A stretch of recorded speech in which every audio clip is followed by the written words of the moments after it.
जय श्री राधे कृष्ण साथियों, मैं भी कृष्णा ज्ञान सारा चैनल में आपका स्वागत करती हूँ। कैसे हैं आप? आपके अच्छे स्वास्थ्य और सुखद जीवन की मंगल कामना करती हूँ। आपके अपने इष्ट देवों को कोटि कोटि नमन करते हुए, बड़ों को प्रणाम करते हुए वीडियो प्रारंभ करते हैं। साथियों, आज बात कर लेते हैं अमावस्या की। आज बात कर लेते हैं सोमवती अमावस्या की। आज बात कर लेते हैं वृद्धि योग में आ रही वो अद्भुत अमावस्या, जो अद्भुत संयोग से ही ऐसी अमावस्या आती है, और वो भी साल की अंतिम अमावस्या। आज के दिन हम ऐसा क्या दान करें और एक पीपल के पत्ते का ऐसा क्या उपाय करें कि हमारे जीवन के सारे दुख कष्ट परेशानी दूर हो जाए। आज की वीडियो में यही जानकारी लेकर मैं आपके बीच में, चलिए झटपट वीडियो प्रारंभ कर लेते हैं। बात कर रही हूँ मैं सोमवती अमावस्या की, बात कर रही हूँ 30 दिसंबर की, बात कर रही हूँ साल की अंतिम अमावस्या की, और साथ ही साथ बात कर रही हूँ वृद्धि योग के अद्भुत संयोग की अमावस्या की, सोमवार के साथ अद्भुत संयोग की अमावस्या की। इस दिन क्या करना चाहिए? प्रीवियस वीडियो में आपको मैंने सारी जानकारी दी है, किस प्रकार पूजा करें, क्या स्नान करें, क्या दान करें, क्या किस तरह से अपने दिन को व्यतीत करें, और किस तरह के उपाय करें, क्या करने से हमारे जीवन के संकट दूर होंगे, क्या करने से हमारे पितृ प्रसन्न होंगे, क्या करने से भगवान शिव की कृपा बरसेगी, क्या करने से चंद्रमा मजबूत होगा। ये सारी जानकारी आपको प्रीवियस वीडियो में मिल गई है, शॉर्ट वीडियो में भी दे रही हूँ। लेकिन फिर भी इतनी बड़ी अमावस्या, और साल जा रहा है, साल 2024 को टाटा बाय बाय करने का समय आ गया। कहने का मतलब ये कि परेशानियों को, कष्टों को, दुखों को टाटा बाय बाय कहने का समय आ गया, और नई नई खुशियों का वेलकम करने का समय आ रहा है।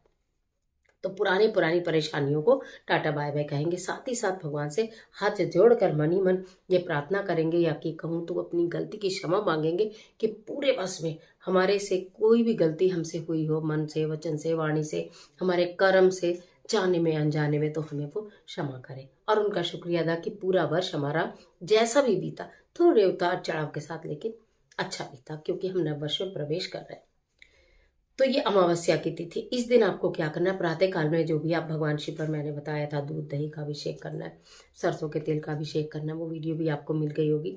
लेकिन अब मैं शाम की आपको एक जबरदस्त उपाय बताती हूँ। इसी बीच में आप दिन में सुबह से लेकर रात तक कभी भी 3 मुट्ठी का दान है, 3 मुट्ठी काले तिल ले लीजिए, नहीं तो 300 ग्राम ले लीजिए। अगर सामर्थ्य हो तो 3 किलो ले लीजिए। ठीक है, 3 किलो लीजिए, 300 ग्राम लीजिए, नहीं तो 3 मुट्ठी लीजिए।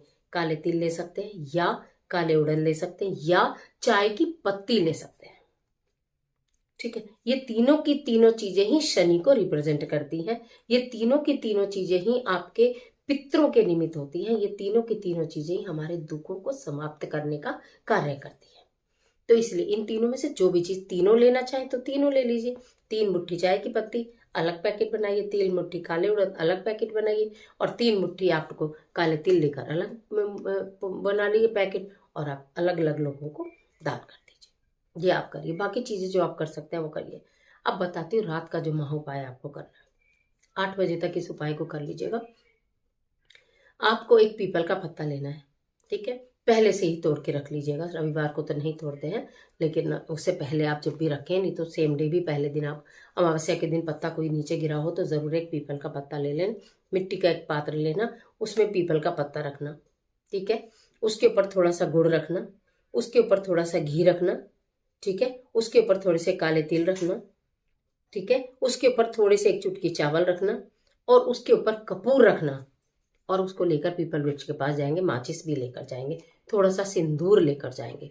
ठीक है, लाल वाला सिंदूर, कुमकुम जिसे कहते हैं, वो आप लेके जाएंगे। जनेऊ, मैंने प्रीवियस वीडियो आपको बताया, इस अमावस्या पर पीपल वृक्ष में जनेऊ जरूर आपको बांधना है। अगर वो वीडियो नहीं देखी है तो फिर बता दे रही हूँ कि जनेऊ भी लेकर जाना है।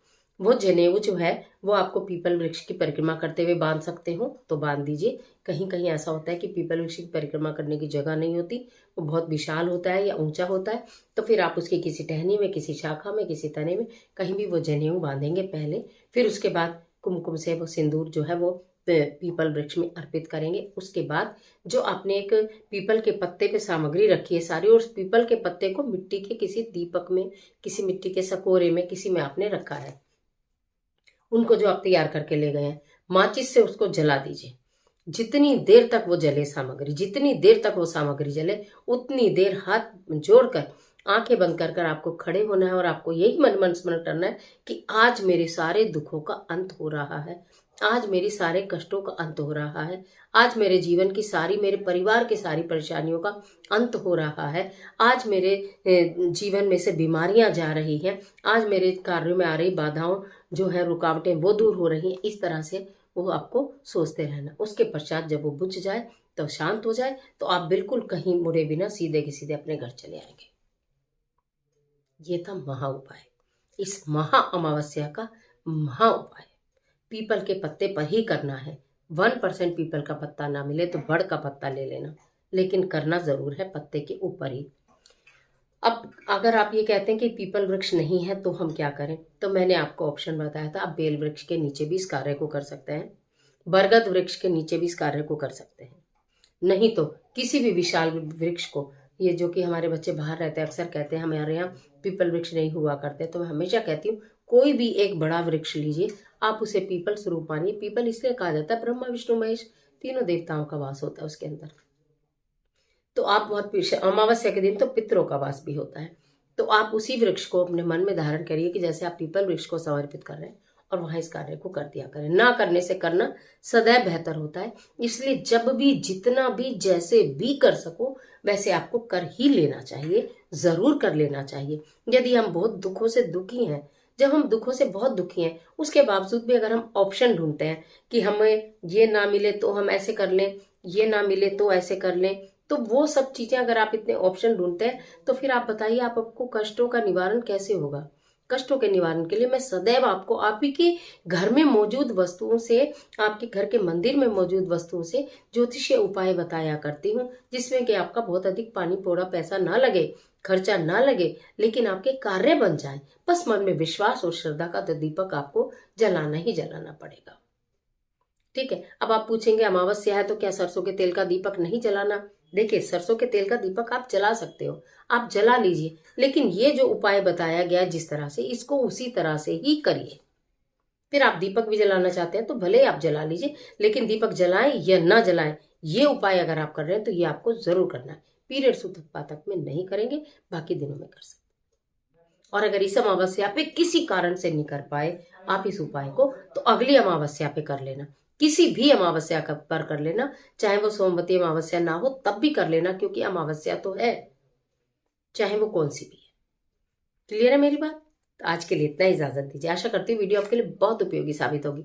मिलते एक और जबरदस्त वीडियो के साथ, तब तक हंसते रहिए, मुस्कुराते रहिए। इस तरह के तमाम वीडियोस के लिए चैनल को सब्सक्राइब कर लीजिएगा, बेल आइकन का बटन भी प्रेस करिएगा, जिससे आपको नोटिफिकेशन मिले। वीडियो अच्छी लगी तो लाइक जरूर करिएगा, और अपने फ्रेंड्स के साथ शेयर करना बिल्कुल मत भूलिए, और कमेंट बॉक्स में अपने इष्ट देव का स्मरण जरूर करिए। ईश्वर आपकी मदद।